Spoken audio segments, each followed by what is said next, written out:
రాష్ట్రంలో కాంగ్రెస్ ప్రభుత్వాన్ని గద్దెదించే కార్యక్రమం ఇందూరు నుంచే ప్రారంభమైందన్నారు ఎంపీ ధర్మపురి అరవింద్. విద్యార్థుల ఉసురు పోసుకుంటున్న సీఎం రేవంత్ రెడ్డికి పుట్టగతులుండవని ఎంపీ అన్నారు. నిజామాబాద్ నగరంలోని పాత కలెక్టరేట్ వద్ద బీజేపీ ఆధ్వర్యంలో ఇందూరు రణభేరీ కార్యక్రమాన్ని నిర్వహించారు. ఇందూరు గడ్డపైనే ఫీజు రీయింబర్స్మెంట్ ఆలోచన పుట్టిందని ఎంపీ అరవింద్ అన్నారు. 2004లో పీసీసీ చీఫ్ డీఎస్ అప్పటి కాంగ్రెస్ మేనిఫెస్టోలో ఈ అంశాన్ని చేర్చారన్నారు. అప్పటి సీఎం రాజశేఖర్ రెడ్డి ఈ పథకాన్ని అమల్లోకి తెచ్చాక అనేక మంది పేద విద్యార్థులు లబ్ది పొందారని గుర్తు చేశారు.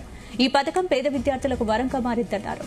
ప్రస్తుతం ఉన్న కాంగ్రెస్ ప్రభుత్వం విద్యార్థుల బకాయిలు చెల్లించకుండా వారి జీవితాలతో ఆడుకుంటుందని ఆగ్రహం వ్యక్తం చేశారు.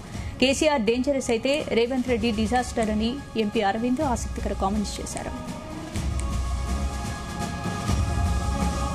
ఉన్నత విద్యని సంపాదించుకున్న వాళ్ళ చేతిలో ఎడ్యుకేషన్ మినిస్ట్రీ కూడా ఉంటుండే. ఇప్పుడు ఎడ్యుకేషన్ లేని ఎడ్యుకేషన్ మంత్రి మీ ముఖ్యమంత్రి. మీరు కాలేజీలలో అందరు కాలేజీలో కదవా. ఈ పొట్టోడు ఏమంటాడు, స్కూల్లో ఏబిసిడి నేర్చుకోకపోతే కాలేజీలో నేర్పియరా? మీకు ఏబిసిడి నేర్పుతాడా మీ టీచర్, మీ లెక్చరర్ నేర్పుతాడా? మళ్ళా వాపస్ ప్రైమరీకి పంపుతాడు. మళ్ళా నువ్వు పుట్టోడా మీ గురువు గారు చంద్రబాబు నాయుడు గారి దగ్గరకు ఆయన బ్రహ్మాండంగానే చేసుకుంటున్నాడు అడ్మినిస్ట్రేషన్. ఆయన 20 ఏళ్ళు ముఖ్యమంత్రి, ఆయన జీవిత కాలంలో ఆయన దగ్గరకు పోయి ఏబిసిడీలు నేర్చుకొని రాయడి. ఆయన ఎందుకు నేర్పలేదు ఆయననే అడగాలి. ఈ ఫీ రీయింబర్స్మెంట్ పరిపాలన దీని మీద చిత్తశుద్ధి శూన్యం.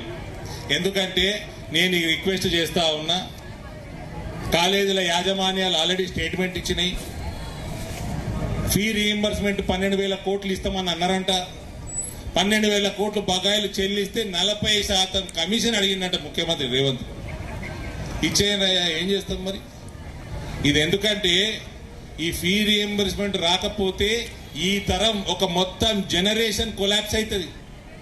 నిచ్చెన ఎక్కి పై దాకా పోయి నిచ్చెన కూలిపోయినట్టు అవుతుంది మొత్తం జనరేషన్.